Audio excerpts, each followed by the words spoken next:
국민일보에 보니까 빌레그램 목사님께서 99세에 소천하셨다고 합니다. 그분이 70여 년간 2억이 넘는 사람에게 복음을 전했던 정말 믿음의 영웅인 분입니다. 그분이 당시 대통령과 직접 또 전화할 수 있는 전화기가 늘 사무실에 있었다고 하고요. 또 대통령을 세우는데 이분이 많은 공로가 있었다는 얘기들을 하고 있습니다.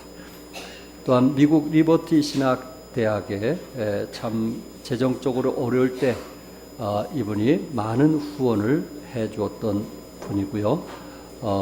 또 이 복음을 위해서 많은 영향을 미쳤던 분입니다. 그런데 빌레그램 목사님께서 그 설교 중에 원래 이것은 그 유대인 탈무드에 나온 예화를 사용을 하셨는데 이 마귀가 그의 부하들과 함께 무기 전시회를 열었다고 합니다.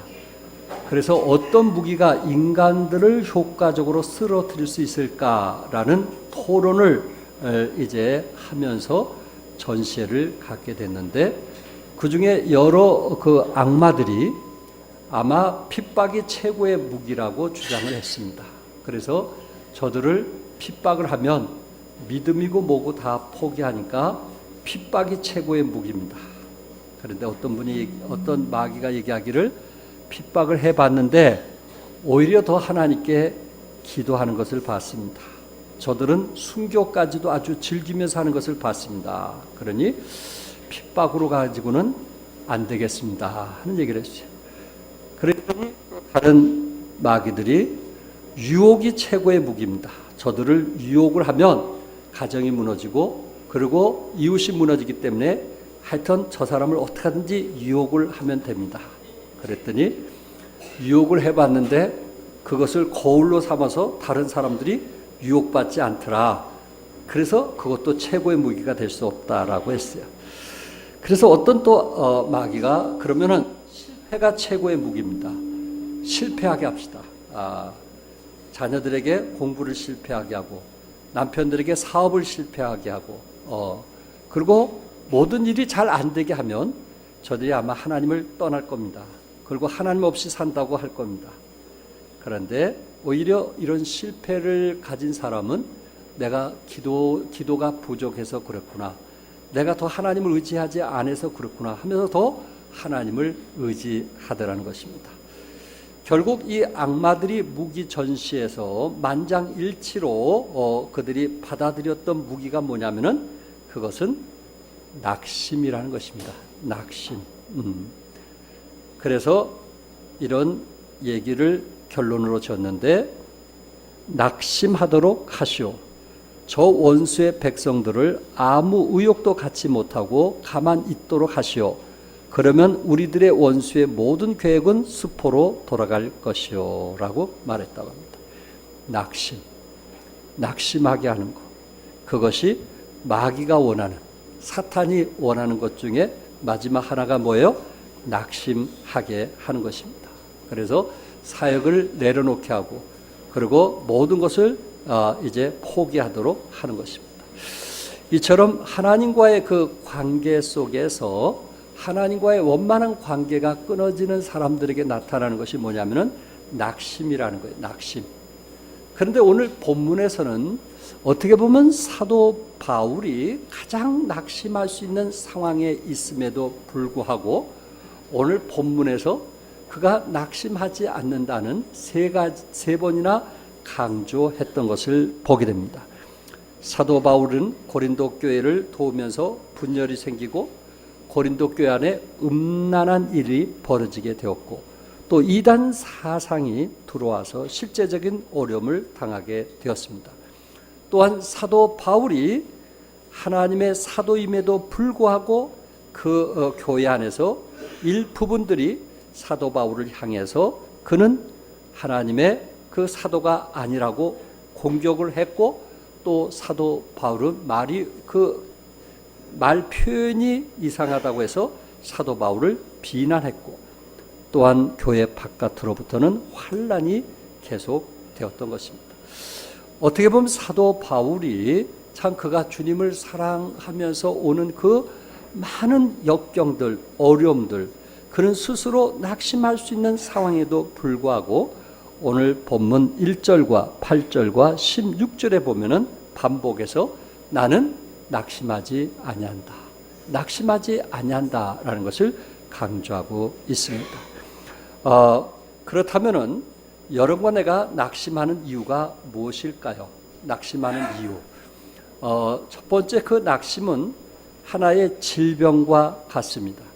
그러니까 낙심이라고 하는 것은 이례적으로 끝나는 것이 아니고 그것은 늘 반복될 수 있다라는 것을 말하고 있고, 그리고 그 낙심은 반복되면서 그것은 다른 사람에게 전염성이 있어요. 그래서 그 사람이 자꾸만 낙심하고 불만을 가지면 다른 사람도 그렇게 낙심하고 불만할 수 있는 그런 전염성이 있게 됩니다. 그러니까 낙심은 질병과 같은 겁니다. 두 번째, 낙심하는 이유는 자신을 부정할 때, 부정적으로 모든 것을 생각할 때 낙심하게 되는 거예요. 우리 그리스도인은 긍정적으로 생각해야 된다는 걸 여러분 잘 아시죠? 그런데 낙심하는 이유는 모든 것을 무엇으로 생각해요? 부정적으로 생각을 합니다. 낙심이라는 단어가 히브리어 의미는 풀이 죽게 하다라는 의미가 있어요. 풀이 죽어 있어요. 우리에게는 소망이 있는데 이 낙심한 사람은 매사에 풀이 죽어 있어요. 헬라어에서의 그 낙심이라는 의미는 무가치하다, 해롭다라는 뜻으로 사용이 되어졌는데 사람의 그 영혼을 황폐하게 만들고 무가치하고 해롭게 만들어 놓는 것이 낙심이라는 것입니다. 그래서 우리가 살아가면서 때로 우리는 성공보다 실패가 많을 수가 있어요. 구체적으로 여러분 가정의 문제는 어때요? 여러분 가정의 문제가 정말 성공적으로 잘 살고 있나요? 그럼 얼마나 좋겠어요. 가정만 보더라도, 부부 사이만 보더라도 때때로 실패하는, 내가 부족해서 그렇다는 것을 우리가 많이 느끼고 있는 부분들입니다. 직장 생활도 마찬가지예요. 내가 그 직장에 있음으로써 오히려 문제가 더 생길 수 있는 그런 경우를 보게 되고, 대인관계 문제 속에서 또 부모와 자녀 문제 속에서, 사업 문제 속에서, 직장의 업무 일을 보면서 때로 성공보다는 실패 경험들이 더 많다는 것을 우리는 인정하게 될 것입니다. 그러니까 우리는 실패를 인정하고 딛고 일어서야 되는데 오히려 그 실패를 보면서 그것을 항상 부정적으로 말을 내뱉는 것입니다. 이제 모든 것이 끝났어. 나는 아무것도 할 수 없어 라고 하는 사람. 그러나 똑같은 상황에서 이제부터 다시 시작하면 돼. 어떤 새로운 힘을 얻고 일하는 사람도 우리 주위에 있습니다. 그러니까 해결점을 생각하면서 도전하는 그런 마음들을 가진 사람들이 있더라 하는 것입니다. 그러니까 부정적인 사람은 항상 언제나 문제 중심으로 생각해요. 문제만 얘기해요. 그러나 긍정적인 사람은, 적극적인 사람은 오히려 그것을 해결할 것을 생각을 하는 거예요. 부정적인 사람은 왜 그러느냐, 왜라는 말을 많이 하는데 긍정적인 사람은 어떻게 하면 이 문제를 해결할 수 있을까? 어떻게 하면 이 문제를 딛고 일어날 수 있을까? 그 사람이 부정적인 사람은 정말 그 낙심할 수밖에 없지만 이렇게 긍정적인 사람은 그 부분을 딛고 일어나게 된다는 것입니다.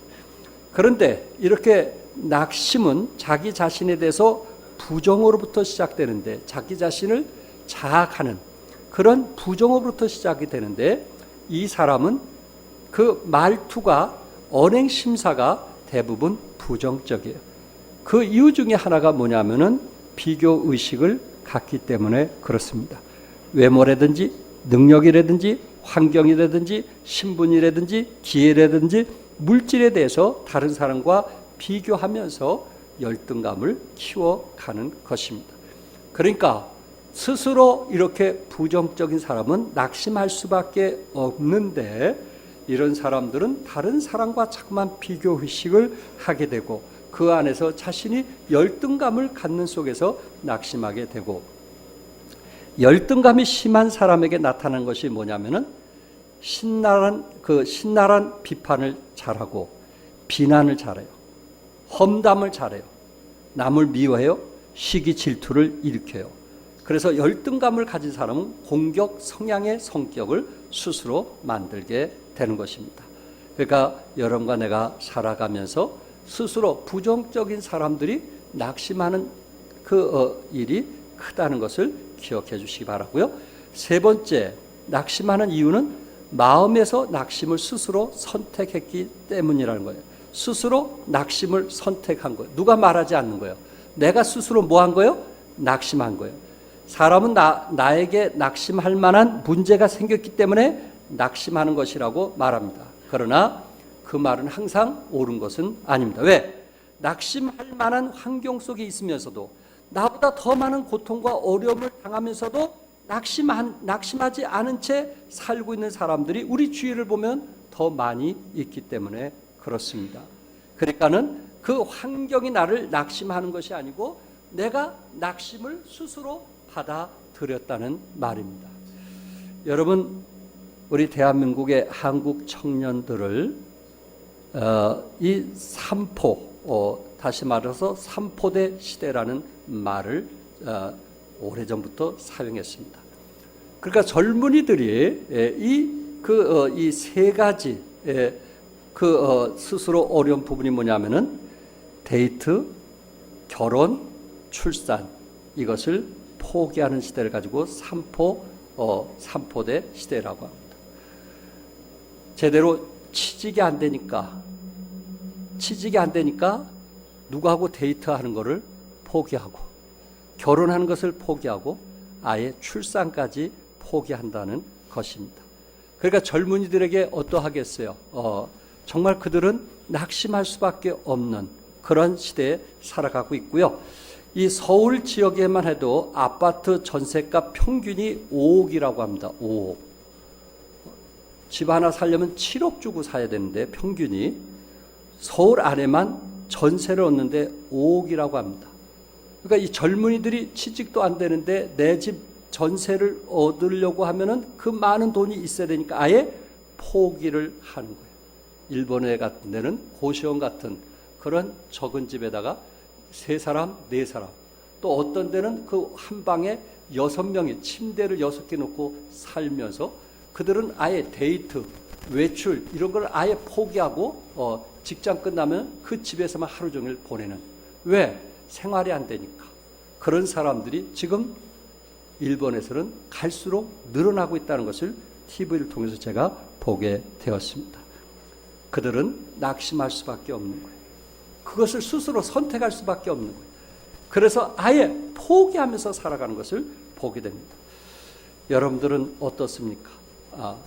정말 이런 상황 속에서 우리는 포기를 해야 되는 것이 그리스도인의 모습인가? 그런데 사도 바울은 그런 낙심할 만한 환경 속에 있었지만은 내가 낙심하지 아니하노니 하는 것을 되풀이 강조하고 있습니다. 낙심할 때 나타나는 현상이 뭘까요? 낙심할 때 나타나는 현상은 첫째, 문제에 지배를 당하게 된다는 거예요. 우리는 그 문제에 내가 계속 지배를 당하여 그것을 딛고 일어날 수가 없어요. 터널 속에 들어가 있으면은 아무리 주위에 들어보아도 아무것도 볼 수 없는 것처럼, 여러분 동전 2개, 100원짜리 2개는 그건 있어도 살고 없어도 사는 거예요. 100원짜리 2개는. 그런데 동전이란 100원짜리 2개가 우리의 눈을 앞을 가리면 우리에게는 몇 분이 안 보여요? 동전 100원짜리 뿐이 안 보여요. 정말 하나님이 만드신 그 자연, 아름다운 공기, 햇볕 이런 것은 전혀 볼 수가 없어요. 동전이란 그것이 나의 모든 인생을 무너뜨리고 마는 거예요. 그건 있어도 되고 없어도 되는 거예요. 그 하찮은 것이 우리의 인생을 무너뜨릴 수도 있다는 거예요. 이게 낙심이라는 거예요. 그러니까 여러분들이 지금 낙심하는 그것이 과연 큰 건가? 여러분이 낙심하는 그 모든 것이 과연 이 세상에 모두 안 되는 여러분들이 생각할 때 그런 것들인가? 그렇지 않으면 내가 한번 이것을 뛰어넘어 볼 수 있는가라는 것을 한번 생각해 볼 수 있어야 된다는 것입니다. 두 번째로 의욕을 상실하게 됩니다. 낙심하게 되면 쉽게 목표를 포기하게 되고 미래에 대한 소망을 적게 됩니다. 자신감을 상실하면서 극기하는 살아가야 할 이유까지 상실하게 됩니다. 그래서 낙심하게 되면 자살하는 경우들이 많이 있습니다. 한 연구소에서 실제적으로 연구를 했는데 사형수들을 두고 그 정부의 기관의 허락을 받아서 사형수들을 두고 실험을 했어요. 사람 몸에서 이 피를 어느 정도 뽑으면 죽을까? 이것이 그 의학계에서 조금 궁금했던 것 같아요. 그래서 한 사형수에게 피를 뽑아가지고 피를 뽑은 것을 가지고 이 옆에다가 쏟아붓는 거예요. 그래서 그 나름대로 주머니 하나, 둘, 셋, 넷, 다섯, 6개를 해가지고 뽑아서 쏟으니까 그 사람이 죽더라는 거예요. 그리고 사형수 한 사람이 그것을 본 거예요. 그리고 그 사람도 눈을 가리고 역시 바늘로 찔러가지고 피를 뽑는 것처럼 하면서 피는 전혀 뽑지 않고 일반 물을 1번, 2번, 6번 바가지로 6번을 딱 부으니까 이 사람이 뭐 했어요? 죽더라는 거예요. 자기 피는 한 방울도 뽑은 게 아니에요. 뽑은 척만 한 거예요. 그런데 죽더라는 거예요. 의사가 놀란 거예요. 의사가. 그러니까 사람들이 받는 스트레스가 얼마나 큰지 아시겠죠? 그가 갖는 그 낙심이라는 것이 우리가 살아가는 데 있어서 얼마나 커다라는 것인지 아시겠죠? 그것을 시험을 한 거예요. 그래서 의사는 결국 낙심은 무엇과 같다? 죽음과 같다라고 말을 했어요. 낙심 결과는 죽는 것이다. 그러니까 여러분과 나는 우리 하나님이 죽기를 원하실까요? 사시기를 원할까요? 살기를 원하는 거예요. 딛고 일어서기를 원하는 거예요. 세상이 아무리 이렇게 돌아가도 하나님은 여러분들이 살기를 원하는 거예요. 그것을 다 내가 짊어질 짐처럼 그것을 안고 살아갈 이유가 없어요. 낙심하지 말아야 되는 이유, 오늘 사도 바울이 이 말씀을 통해서 4장을 통해서 3번이나 강조를 했어요. 그 중에 하나가 1절에 보니까 그러므로 우리가 이 직분을 받아 국률하심을 입은 대로 뭐하지 아니하고 낙심하지 아니하고. 우리가 무엇 때문에 낙심해서는 안 되는 거예요? 직분을 받았기 때문에, 하나님께 직분을 받았기 때문에. 물론 이 직분이라고 하는 것은 여기에서 사도 바울을 두고 말할 수도 있고 디모데를 두고 말할 수도 있고 누가를 두고 말할 수도 있고 마가를 두고도 말할 수 있어요. 그러나 좀 더 넓게 말하면은 우리는 하나님으로부터 사명을 가진 자로서 직분을 맡았기 때문에 우리는 뭐 하면 안 돼요? 낙심하면은 안 되는 거예요. 근데 그 말씀 앞에 뭐가 있냐면은 국률하심을 입은 대로 여러분과 나는 하나님의 은혜로 직분을 맡은 자이기 때문에 우리는 어떤 일이 있어도 낙심해서는 안 된다 하는 것을 사도 바울은 우리에게 지금 말씀을 하고 있습니다.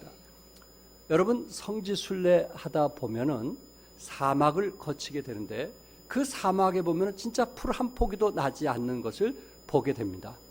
그런데 띄엄띄엄 시띠 나무라는 것이 있어요. 시띠 나무. 그거는 띄엄띄엄 나 있어요.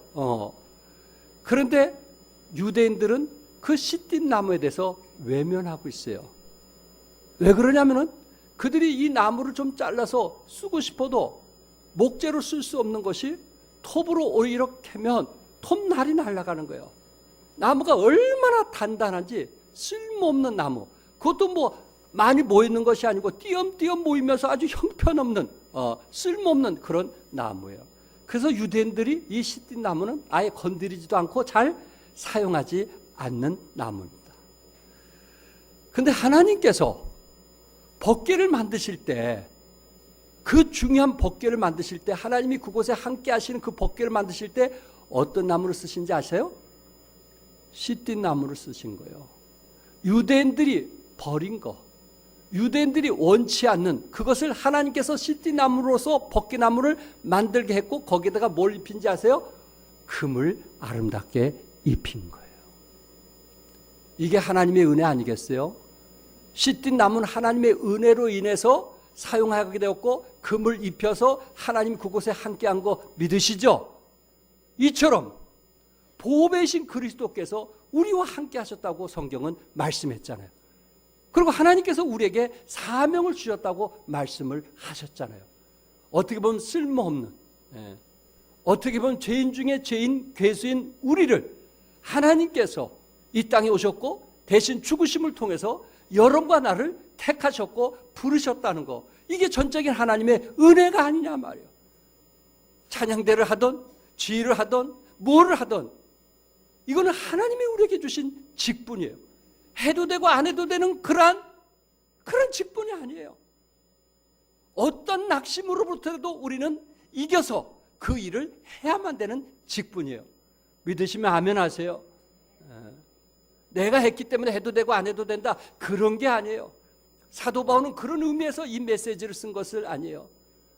나에게 직분을 주셨기 때문에, 하나님 나를 긍휼히 여겨서 그 직분을 주셨기 때문에 나는 낙심해서는 안 된다라는 것을 말씀을 하고 있습니다. 여러분, 제가 여러분에게 종종 강조했던 한 예예요. 마지막 강의, 여러분 들으신 적 있죠? 그리고 이게 TV까지 나왔던 얘기예요. 랜디 포시라고 하는 컴퓨터 공학 교수의 얘기예요. 그가 47살 때 췌장암 환자가 되었어요. 비록 췌장암 환자, 암 중에 췌장암은 고치기가 제일 어렵다는 거예요. 지금도 미국이나 한국에서도 췌장암이 제일 고치기가 어렵다는 거예요. 그래서 이 사람이 죽음을 기다리면서 그가 마지막 강의한 내용 중에 우리에게 지금도 와닿게 해준, 우리에게 감동을 주는 내용이에요. 그가 이 강의를 했던 이유 중에 하나는 자신들의 잠재력을 허비하고 있다라는 것을 깨우쳐주기 위해서 자기가 말했다는 거예요. 어떤 성취든 이루는 과정에서 벽에 부딪히지만 벽이 있는 이유가 다 있다 말을 했어요. 여러분, 내가 어떤 일을 할 때 반드시 벽이 있다 없다? 있다. 일하지 않는 사람은 벽이 없다. 무언가 일을 하려고 하는, 어떤 성취를 위해서 무언가 일을 하려고 하는 사람에게는 반드시 그 과정에는 뭐가 있다? 벽이 있다라는 말을 했어요. 그러면서 무슨 얘기를 했냐면, 그 벽은 우리가 무언가를 얼마나 절실히 원한지를 시험하는 기회다라고 했어요. 그러니까 여러분들이 어떤 일을 할 때 반드시 사업을 하든 뭘 하든 우리에게는 뭐가 있어요? 벽이 있다. 그 벽이 있는 이유는 내가 얼마나 그것이 간절함인가 하는 그것을 보기 위한 것이다. 그러니까 나에게 벽이 있지만 내가 그 부분에 대해서 간절함이 있다면 그 벽을 뚫고 나갈 것이고, 그런 간절함이 없다면 아예 중간에 뭐하는? 포기하고 마는 것이다. 저에게 늘 와닿는 얘기예요. 낙심하는 이유는 그 마음속에 간절한 소원이 있다는 거예요, 없다는 거예요? 없다는 거예요. 이미 그 장애로 인해서 그가 낙심하는 것은 이미 그에게 소원이 없다는 거예요. 그러나 내가 낙심해서 딛고 일었을 수 있는 것은 뭐냐면은, 우리는 그런 장애가 있다 할지라도 반드시 우리는 해야만 된다는 그런 강한 소원이 우리가 있기 때문에 그 벽을 뚫고 나갈 수가 있다는 거예요. 에디슨처럼 발명의 왕이지만 그에게는 항상 벽이 있었어요, 없었어요? 있었어요. 여러분, 수학 푸는 것도 다 벽이 있어요, 없어요? 있어요. 그런데 수학의 문제는 뭐가 있어요? 답이 있는 것처럼 여러분에게 벽에도 항상 하나님께서 우리에게 뭐가 있냐면은 답이 있다는 거예요. 그러나 거기에 대한 소원, 강한 의지, 그게 없다면 그 벽을 뛰어넘을 수가 없다라는 아주 유명한 말을 했어요. 정말 우리에게 감동 주는 얘기 아니에요? 왜 낙심해요? 해야 된다는 의욕이 없으니까.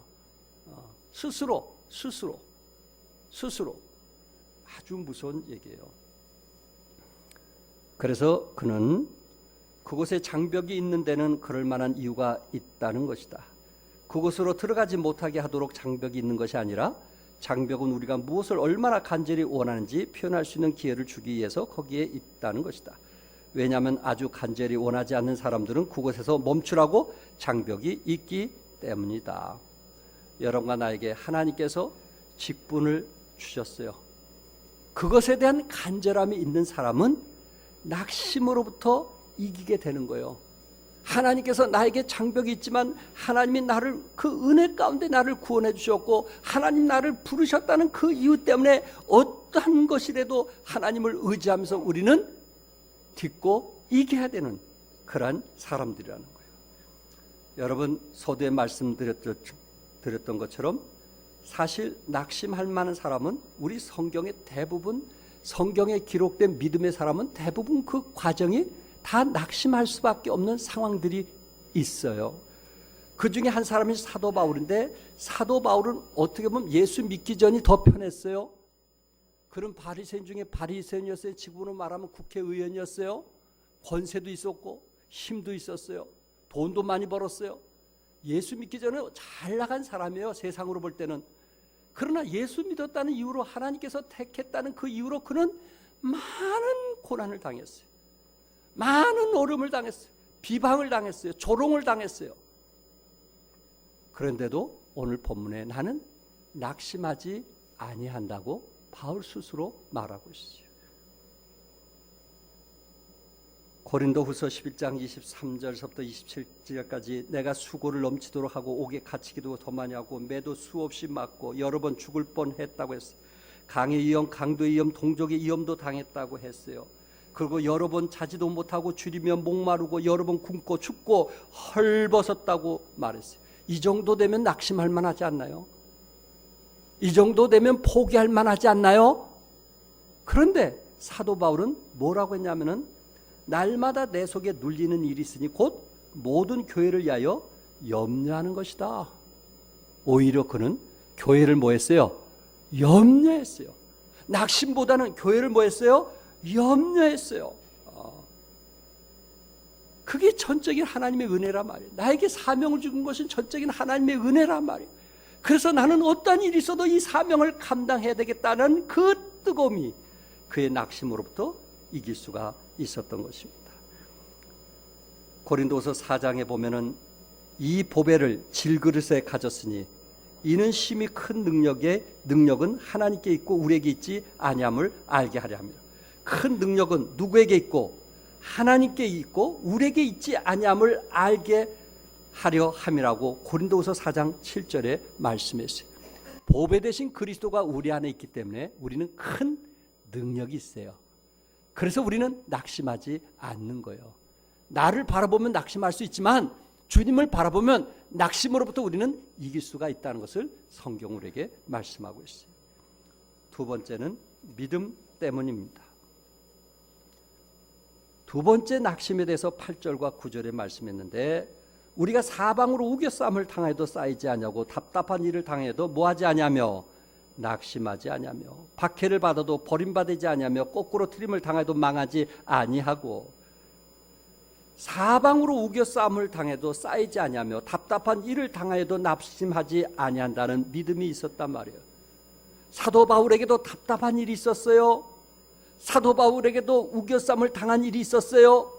사도 바울에도 박해를 받았어요. 사도 바울에게도 거꾸로 트림을 당했어요. 그래도 그는 버림받지 아니하고 망하지 아니한다는 믿음이 있었단 말이에요. 왜?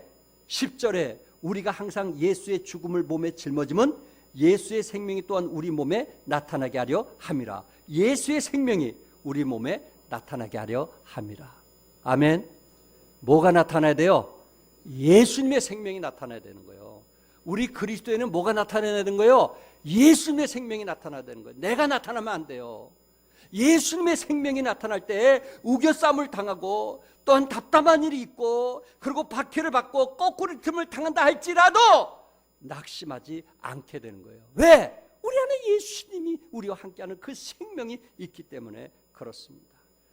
그러므로 여러분과 내가 혹시 낙심할 만한 어려움이 있다 했을 때 낙심할 만한 어려움이 있다 할 때 모든 것이 합력하여 하나님께서 선을 이루신다는 것을 믿으면 얼마나 좋을까.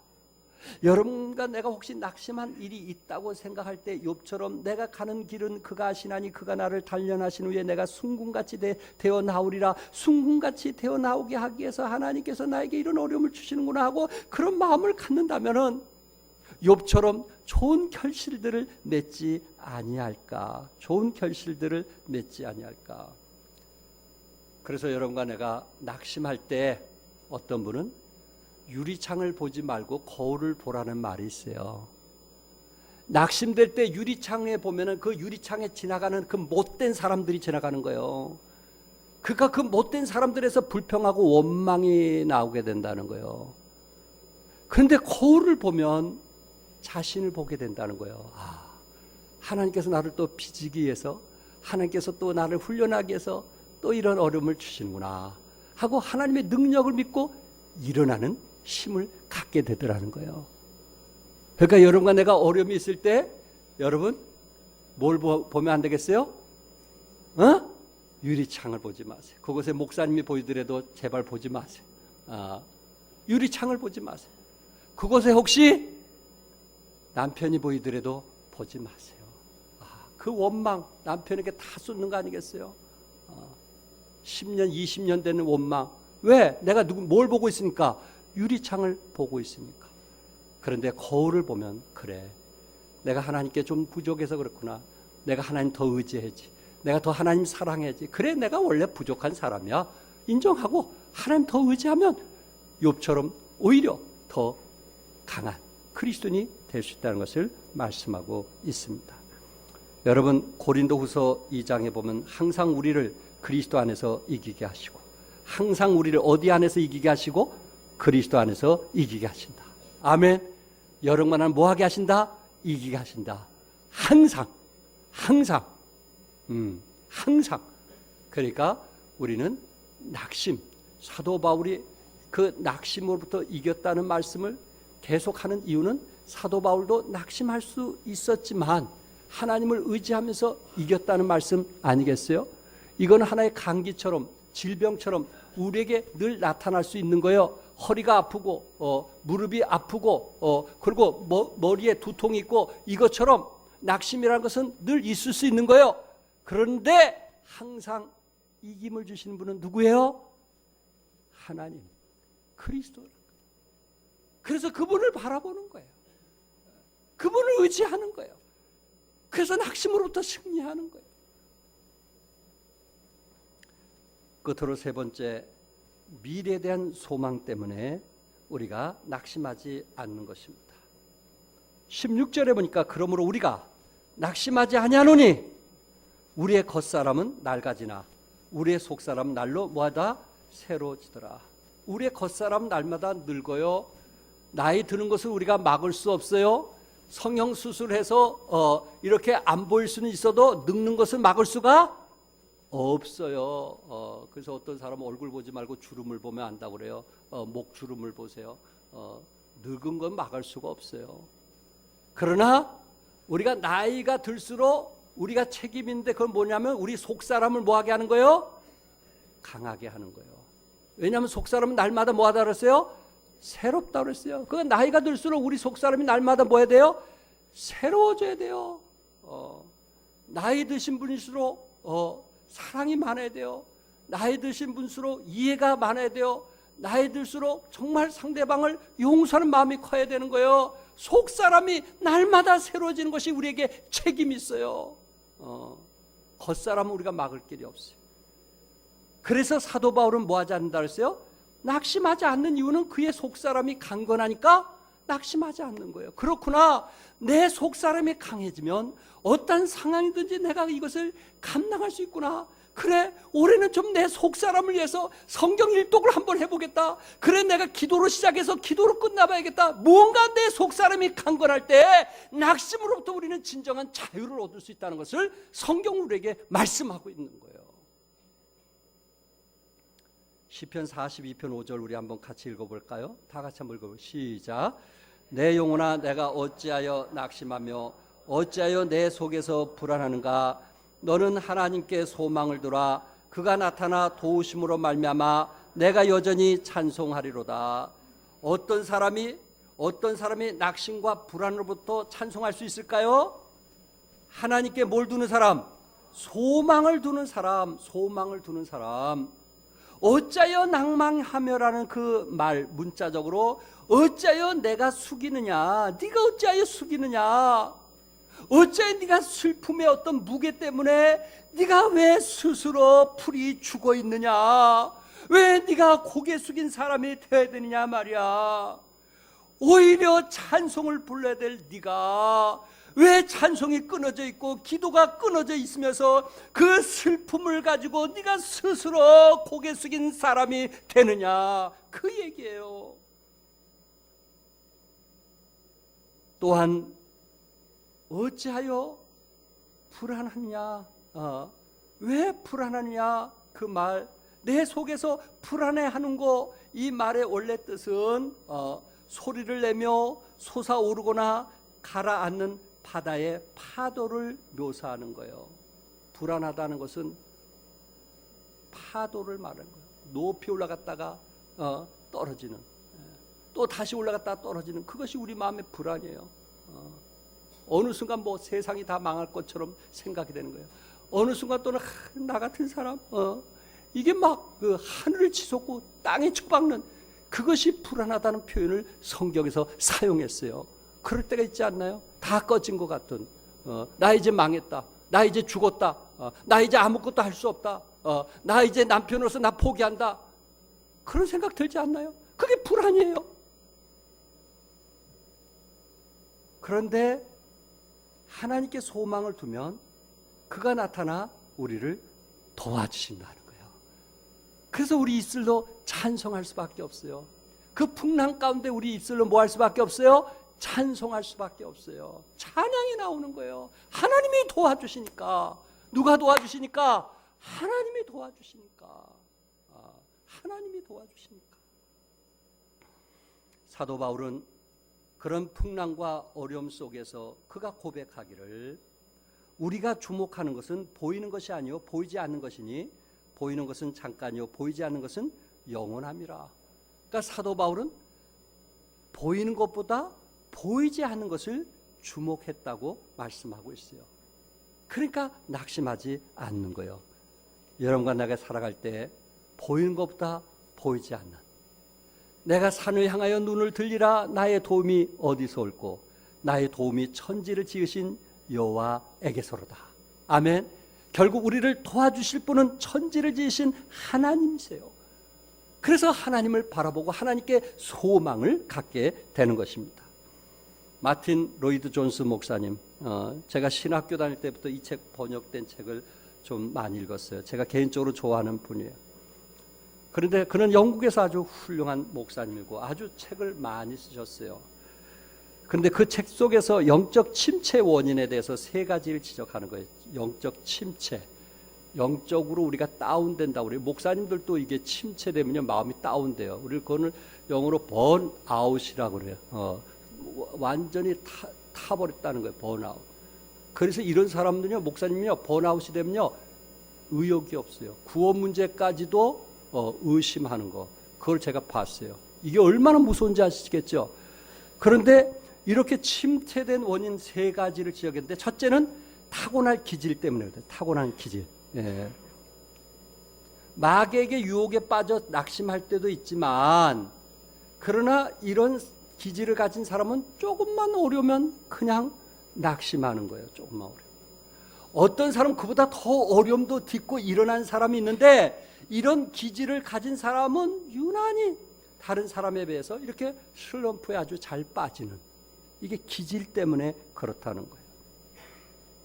두 번째는 육체적인 상태 때문에 그렇다는 거예요. 육체적인 상태. 사람이 지치고 피곤하면 탈진이 되는 거예요. 진짜 탈진, 번아웃. 탈진 상태에 빠지면 영적인 슬럼프에 빠지는 경우들이 많다는 거예요. 왜냐하면 육체와 정신과 영혼은 서로 긴밀히 연결되어 있기 때문에 우리 육체적으로 피곤하면 우리의 믿음도 침체, 탈진 상태에 빠질 수 있다는 거예요. 여러분이 아시는 바처럼 엘리야가 우상을 섬기던 바알 선지자, 아세라 선지자, 850명과 싸우다가 갈멜산에서 이겼어요, 졌어요? 이겼죠. 그 후에 그는 부인 이세벨의 말을 듣고 마음이 다운이 된 거예요. 자기를 좀 격려해줄 줄 알았는데, 자기를 좀 세워줄 줄 알았는데, 거짓 선지자와 싸워서 하늘에 불까지 내렸던 이런 놀라운 역사적인 것을 보면 자기를 좀 높은 자리에 좀 세워줄 줄 알았는데 오히려 자기를 죽이겠다고 쫓아다니는 거예요. 마음이 다운이 되었어요. 그는 하나님께 로뎀나무 아래서 차라리 죽었으면 좋겠다고 고백을 한 겁니다. 하나님은 죽겠다고 하는 사람에게 까마귀를 통해서 피로를 주시고 물을 주시고 힘을 주어서 다시 힘을 얻게 하고 호렙산으로 가게 하는 하나님의 놀라운 역사를 보게 합니다. 그러니까 육체적으로 우리가 다운되면 안 되겠다. 그래서 우리 성도님들이 너무 직장생활에 지쳐 있으면 교회 와서 싸워요. 그러지 마세요. 너무 육체가 피곤하면 교회에서 영적인 상태를 유지할 수가 없어요. 토요일날 밤새도록 게임하고 오면 그 사람은 꼭 모이면 싸워요. 그러니까 잠 충분히 자고 와야 돼요. 밤새도록 바둑하고 오면요, 교회 와서 뭐예요? 싸워요. 육체가 다운이 되어 있기 때문에. 모든 것이, 왜 교회는 자꾸만 모이냐고, 왜 무슨 모임만 갔냐고, 자꾸만 짜증내고 화내요. 왜? 자기가 밤새고 왔기 때문에. 그러지 마세요. 충분히 자고 오세요. 그래야 은혜를 받으라고 믿습니다. 또한 불신앙 때문이라는 거예요. 불신앙. 어떤 어려움이 닥칠 때 하나님의 뜻과 계획이 있다고 믿어야 되는데 이 사람 자신이 하나님에 대해서 믿지를 않으니까, 불신앙이니까 그 사람은 쉽게 낙심할 수 있다는 것입니다. 오늘 본문에서 사도 바울은 기질로 낙심하거나 육체적인 탈진으로 낙심하거나 불신앙으로 낙심을 하던 그 모든 것은 썩어질 것이라고 한마디로 표현을 했어요. 자기의 육체를 위하여 심는 자는 육체로부터 썩어질 것을 거두고 성령을 위하여 심는 자는 성령으로부터 뭘 거두리라? 영생을 거두리라. 그 모든 것은 뭐예요? 썩어질 것들이에요. 그거는 여러분에게 아무 도움이 안 되는 거예요. 그건 썩어질 것들이에요. 우리는 썩어질 것을 위해서 투자하면 안 돼요. 성령을 위하여 심어야 돼요. 그래야 성령으로부터 영생을 거두게 되는 거예요. 모세는 상주심을 바라보았다고 했어요. 그는 애굽의 재물도 포기했어요. 권세도 포기했어요. 애굽의 시민권도 포기했어요. 하늘의 상주심을 바라보고 기꺼이 고난에 동참했던 사람이 모세예요. 재활의학의 창시자인 하워드 러스크라는 박사는 재활이란 장애로 인해 잃어버린 능력을 되찾으려는 것이 아니라 남아있는 능력이 무엇인가를 찾아 개발하는 과정이다 그랬어요. 재활의학은 잃어버린 기능 장애에 초점을 맞춘 것이 아니고 남아있는 기능과 능력을 최대한 신장시켜 사회에 복귀시키는 것입니다. 재활의학의 관점이 뭐라고요? 재활의학의 관점은 잃어버린 것이 아니고 가진 것을 가지고 그것을 창의력 있게 쓰는 거예요. 여러분과 내가 낙심하는 건 뭐예요? 잃어버린 것을 쳐다보니까, 잃어버린 것을 잠깐만 쳐다보니까, 잃어버린 것을 생각하니까, 잃어버린 것을 내 마음에 두니까 사람이 잠깐만 낙심한 거예요. 우리는 잃어버린 것에 마음을 두는 것이 아니고 내가 아직도 가진 거, 아직도 창의력이 있는 거, 아직도 할 수 있는 것을 하나님을 의지하면서 다시 일어나는 여러분과 내가 되기를 바랍니다. 내가 이룬 것보다 더 많은 것을 하나님이 주셨는데, 내가 이룬 것보다 더 많은 것이 우리에게 있는데 왜 우리는 이룬 것을 보느냐 말이에요. 더 많은 것이 우리에게 있는데 그것을 보면서 우리는 낙심으로부터 일어나서 정말 하나님께 영광 돌리는, 하나님을 기쁘게 하는 여러분과 내가 되기를 주님의 이름으로 축복합니다. 기도하겠습니다.